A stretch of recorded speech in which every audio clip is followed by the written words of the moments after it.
What is up, LC community? It is the Shogun Dojo, back with another lore video. Like I said, I'm keeping up with the lore videos, and I know a lot of people are really hyped about the Bays of Tartarus. I am too. I'm only on floor 5 because, dear God, the ultra difficulty they weren't joking about.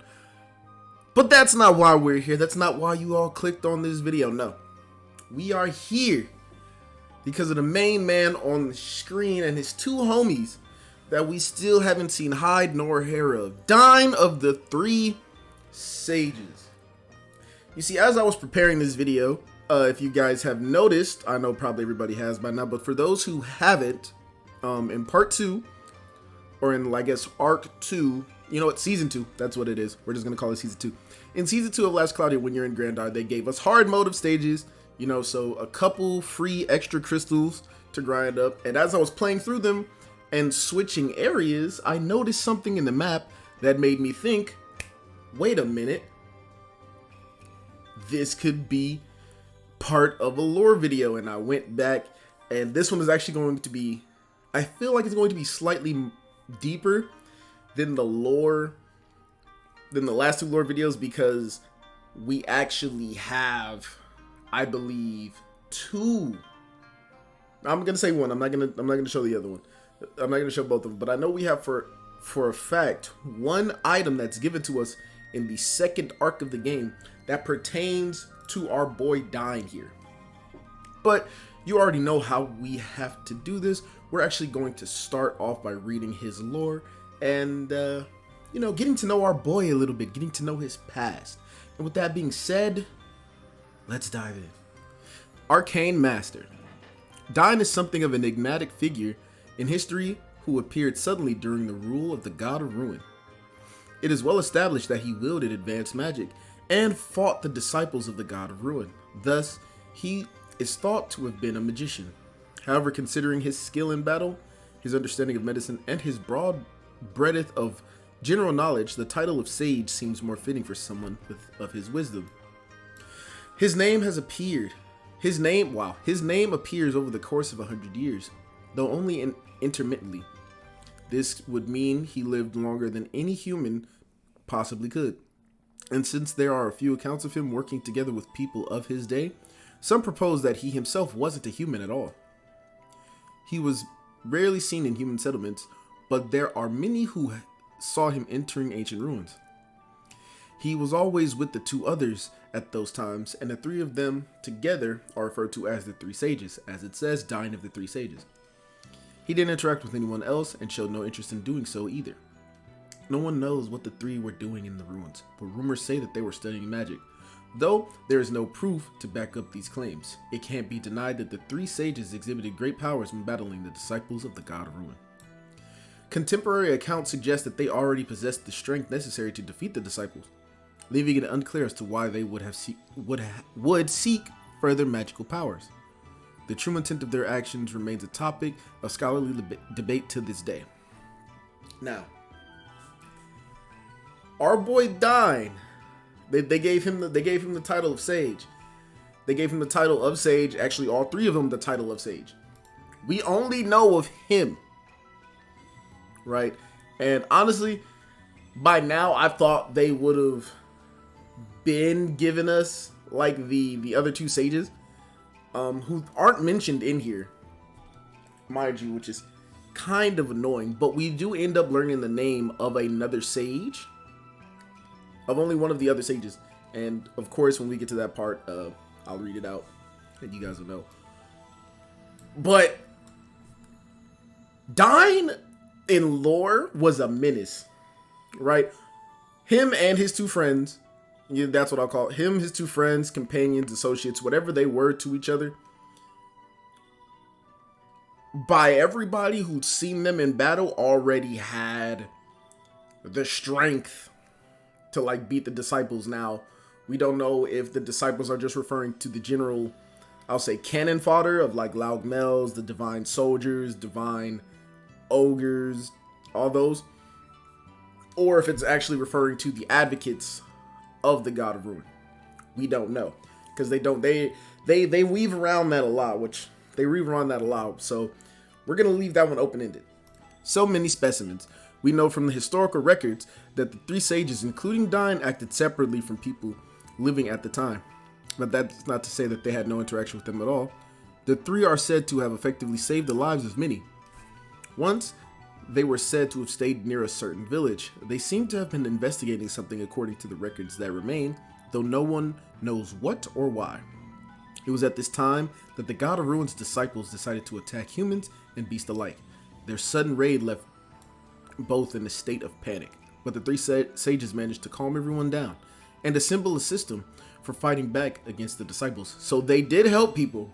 While it wasn't their immediate goal, they weren't the type to sit idly by and just let, people just get murked, man or beast alike. So I'm not gonna say that they had compassion or like a sense of morals, but it definitely seemed like they weren't the type to just let, things happen if they could prevent it. All right. The disciples were undeterred by this unexpected opposition and continued their attacks against humanity. However, humanity and beasts together followed Dyne and the others' instructions to maintain effective fighting formations and fend off the disciples. According to the sources at the time, the three sages seemed less driven by an intense desire to defeat the disciples than by an eagerness to test out their fighting techniques and see what they could accomplish. Perhaps the fight against the disciples was just a chance for them to test whatever magical research they had been conducting in the ruins. Some hypothesize that the sages sought to obtain power on par with the God of Ruin. Greater than anything, the disciples wielded the legends tell of an arcane magic only usable by those who have mastered the essence of magic. So one theory is that the sages believed in this and carried out magical experiments in the ruins to gain this power for themselves. So yeah, these sages are definitely menaces. I, for one, want to know when we're gonna get the other two, because if they're this all powerful, right? Like they're just these strong, magical DPS characters that last LC hasn't given us, right?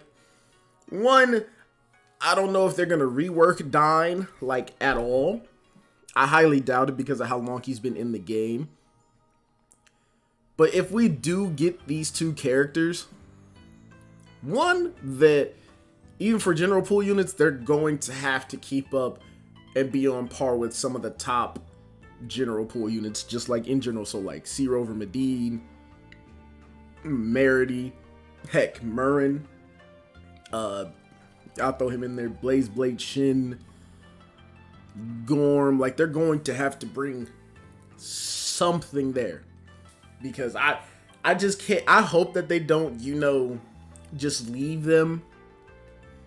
Just like, yeah, nah, there's some other ones, because they give us the name of one of them, and yeah, I just need them. We need them. LC, we need them. Adis, we need them. Here we go. Sages arrival. The three sages wielded incredible powers against the God of Ruin's disciples. Any one of them would have been a match for 1,000 men, which is best illustrated through one of Dyne's fights. It happened when he ventured off to work independently of the other two mages. He found himself surrounded by a large group of disciples and responded by barricading himself inside a hastily made fortress. Instead of facing them all head on, he engaged in a careful back and forth with them until they wore themselves out. Finally, they gave up and turned their backs on his fortress to leave. Having been heavily outnumbered, most people in his position would have been content just to see their enemy retreat, but not Dyne. To ensure his safety, he used additional reserves of power to strike them down at just the right moment to inflict massive damage as they fled. This story shows his ability to choose an optimal strategy for the situation at hand. His seemingly inexhaustible reserves of magic and an acute desire to defeat the disciples. But that's not to say his animosity towards the disciples had grown stronger. Rather, it is broadly accepted that he took this approach to see how far his magic had developed since his earlier attempts at fighting the disciples. Though nothing more than conjecture, It is possible that this battle made him confident in how far he progressed and led him to continue with his preparations to face the God of Ruin. However, there are no records that he was actually involved with the sealing of the God of Ruin during the Great War. The period of a few centuries during which his name pops up again and again in history books have ended before the Great War even began. Some suggest that defeating the God of Ruin was not the ultimate goal of his research at all. In other words, right? The final time Dyne, and we can make the assumption that the other two sages, the final time any of them were mentioned was before Adel. I was about to say Adel. I keep pronouncing his name wrong. Before Adel, Sarah, Linnaeus, and in the Great War of Ruin arc, we do have Ray. It was before any of them pulled up on Loug Zeus, right? So before he even got a chance, right, something happened to him. Something happened to him. Which means he's old. He's very old. The sage Dyne appears many times throughout history, suggesting that he lived for hundreds of years. However, there are also long periods where he isn't mentioned at all, only to resurface again after a few decades when people had all but forgotten him. While the timing of his reappearances seem to vary, there is one signal that reoccurs throughout the history records just before he disappears. In each case, he is reported to have secluded himself within ancient ruins. Thus, many conclude that the secret to extending his life across such a long period of time is hidden inside the ruins. After he passed away, this led to some I can't pronounce this word. I've tried this so many times, people, I'm sorry. Surreptitiously investigate the ruins themselves. A wall was discovered with the engravings that no scholar could decipher, but with no traces of Dyne or the other sages, those who went to investigate returned empty-handed. The engravings on the wall are thought to be the key to understanding the three sages' history. Furthermore, someone who saw Dyne before and after a disappearance recalled, his body looked different than it had before. The changing physical appearance of the sage offers clues to the wall. He must have used magic beyond the understanding of humanity on his own body in the ruins to extend its lifespan. Then perhaps something went wrong and he became unable to use this magic anymore, causing him to finally pass away. But did he achieve whatever he had hoped to? No one knows to this day. So our boy Dyne, our boy, the mad lad himself, all three of them had lived longer than any normal human, whatever normal may be in this world. And they said that he and the other sages were locking themselves in some ruins, right? And I believe that before this transition is over to that arc that just so happens to represent some ruins, I hope you all know what I'm talking about. And with that, let's dive in. Let's do some of our own research into the life of Dyne. These runes look familiar, everybody? They should. Why? Because I'm pretty sure everyone who isn't just now starting at the time of recording this video has this R arc, the Radmoon ruins. And let me start over that part. These runes look familiar, everybody? That's right. They're the R arc Radmoon ruins. And if you see, and as everybody can clearly see, fire, lightning, and ice. And the main character for this lore video, our boy Dyne, he's a fire user, right? I know that's low-hanging fruit, and it's easy, but... Well, you guys will see why I find this interesting. Especially when I pull it to... when I bring it all together with Art 2. So, you already know what it is. Let's start with the lore of Radmoon Ruins.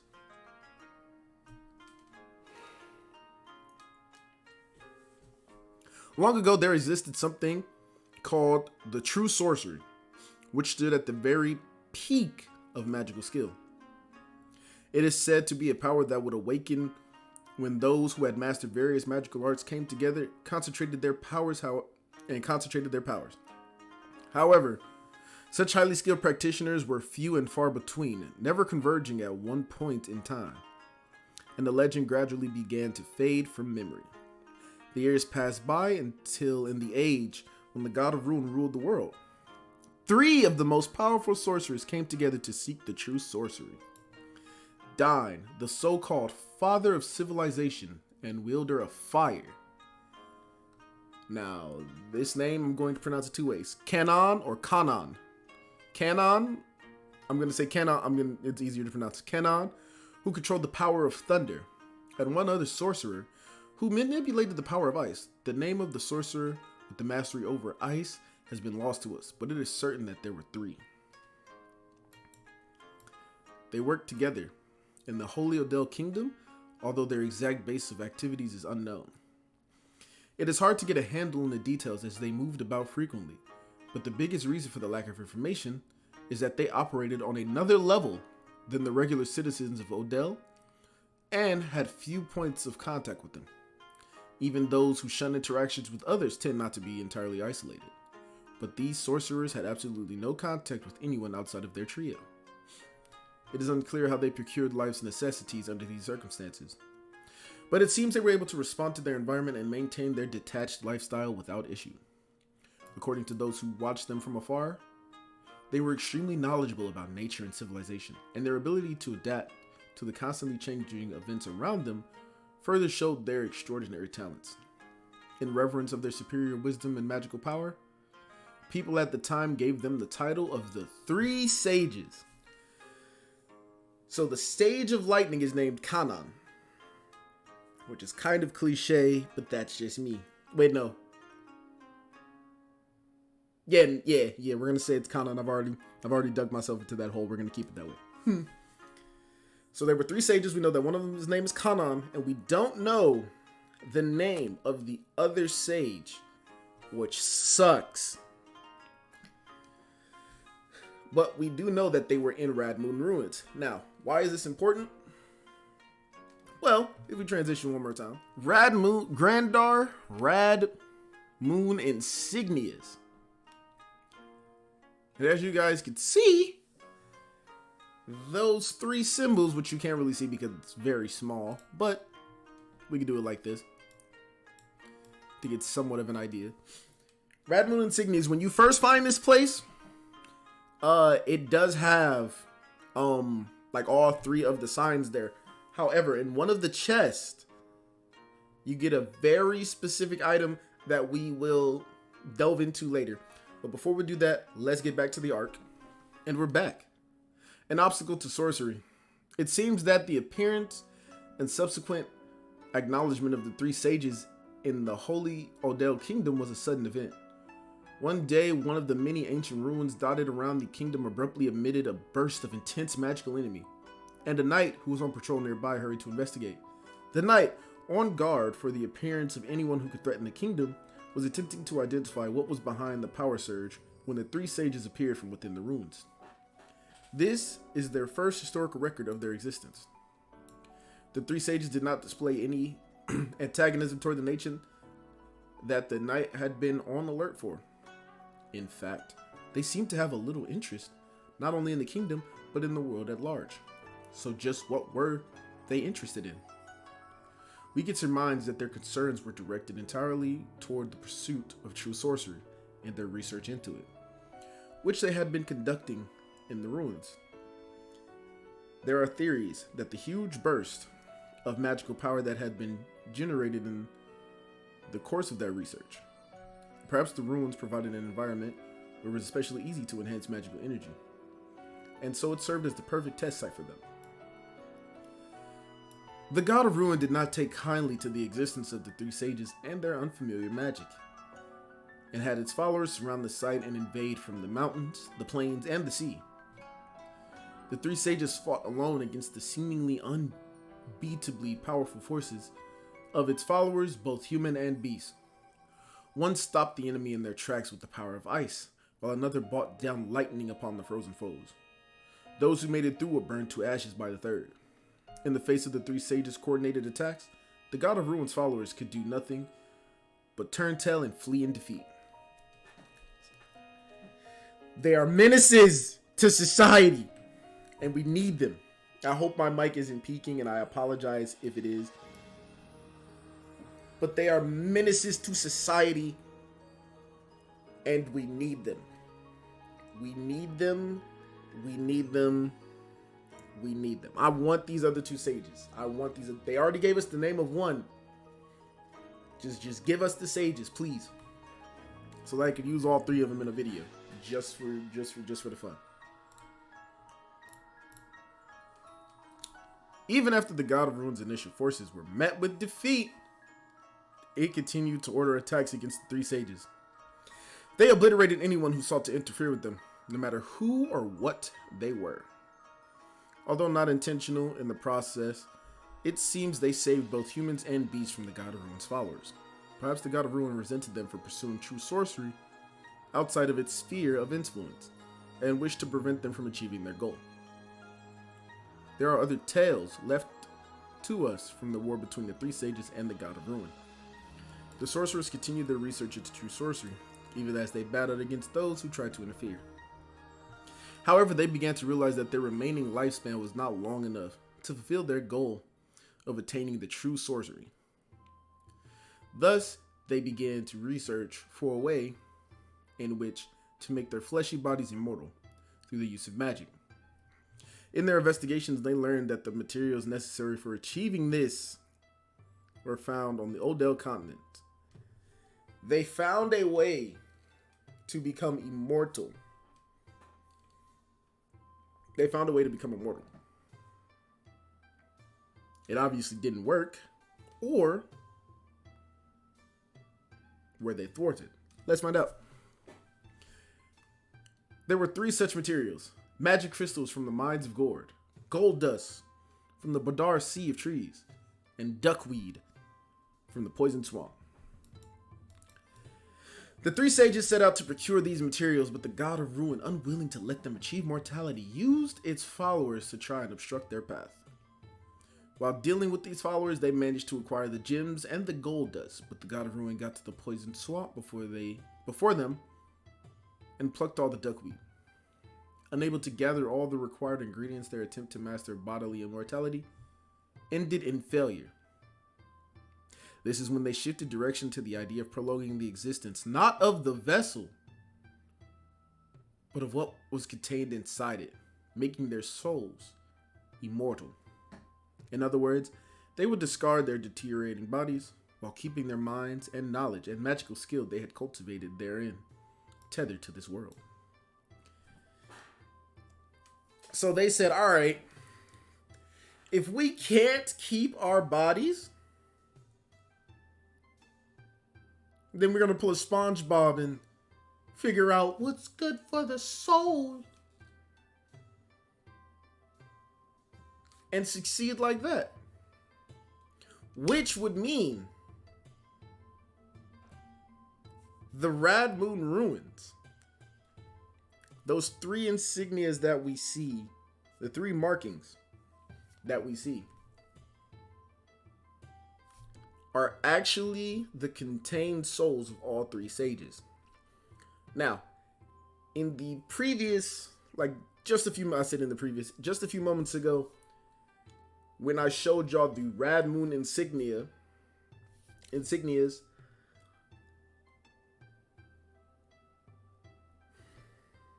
how am I going to put this? Here. When I showed y'all the Radmoon insignias, as we go through the story, not once has it mentioned Grandar at all. Right? Not once. All of the stuff that's happening, every account that we're hearing about, every battle, every small interaction, every part of them saving everything is from the God of Ruin, from Loug Zeus, right? Why is the Radmoon insignia in Grandar?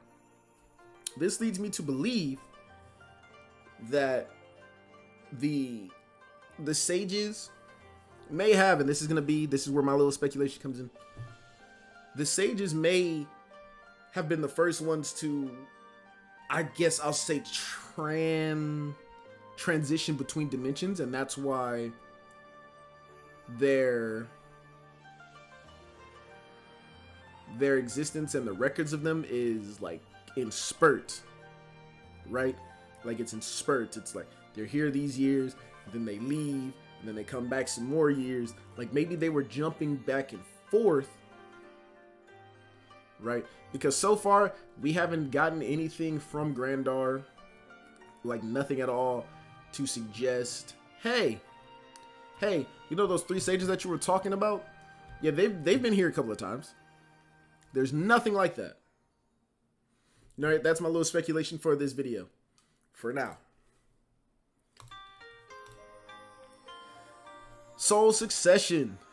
In order to grant their souls immortality, the 3 sages created an insignia of Radmoon. What was the place just called? Radmoon insignias. The 3 sages created an insignia of Radmoon in the ruins, out of the 3 walls and 3 gems, and sealed their knowledge and power into each gem. These gems could be described as the crystallization of the 3 sages' desire that someday, someone worthy of following in their footsteps and carrying out their last wishes would appear. I volunteer Zeus' tribute. I volunteer Sage Zeus as tribute. I don't know why, but I feel strongly that Sage Zeus, because it seems like they're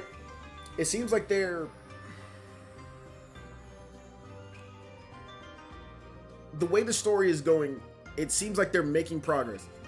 The Granzelia team, that's what we're gonna call them, Granzelia team, is making progress on getting the airship Durandal to be able to transcend their dimension and go into Kyle's dimension. I feel like there's gonna be a side quest.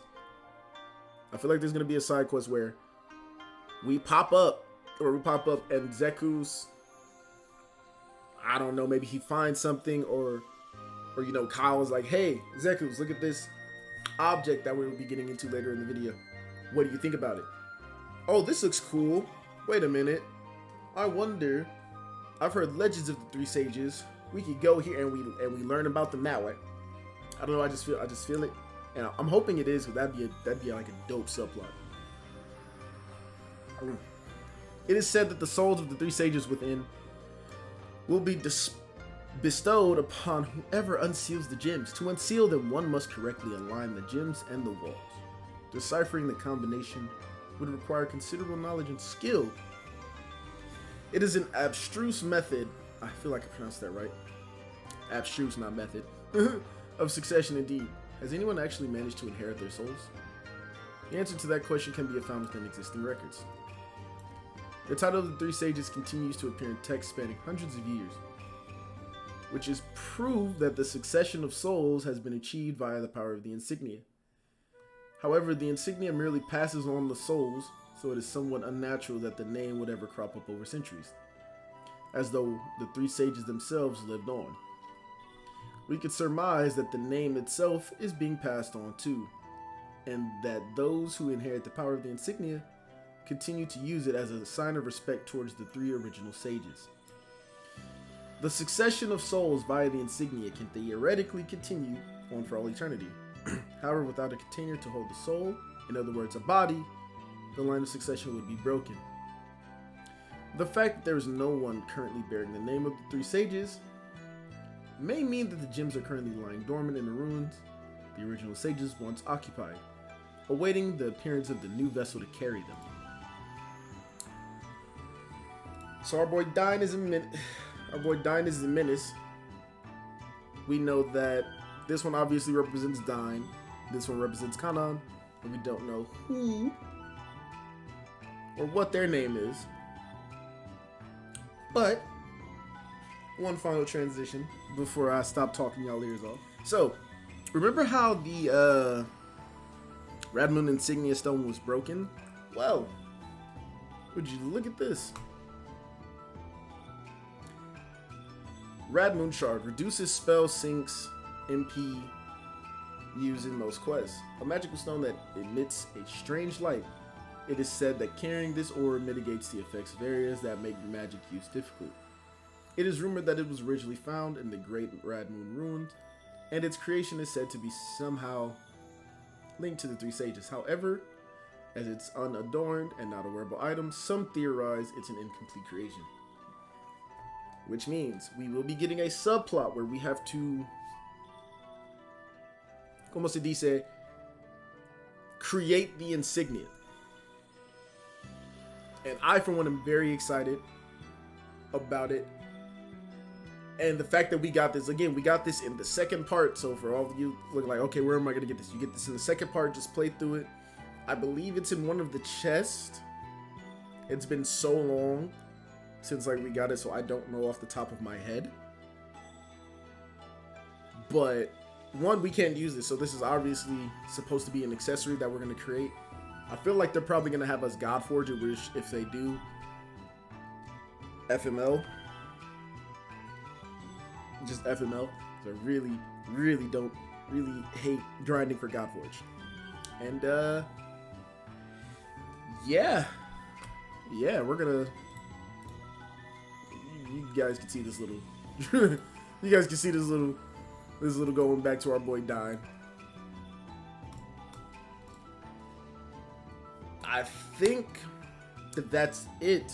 I don't believe he probably does have some paid equips or anything, and I don't believe that they have or add anything to his story or just the story in general.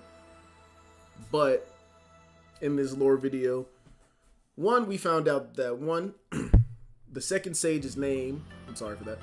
So one, Dyne was a beast, and his second title was the Father of Civilization. The one who controlled the thunder is named Kanan, so we know that there's two of them. They found not one but two ways of immortality, and one of them is called soul succession, which is actually currently still going on. However, it seems like now we're going to be the ones to find it, which it's saying somebody worthy enough. And I don't think that they will have Kyle be the one worthy enough to, like, you know, use their type of magic and their skills. I firmly believe that firmly believe that Zeus is going to be the one to be with Kyle. Like, they're going to take a trip there, and Zeus is going to somehow awaken it. We have to find the other two shards or 3 shards. I don't know how many they're going to have us do. We build it, we get an accessory that helps with magic in some sort of way.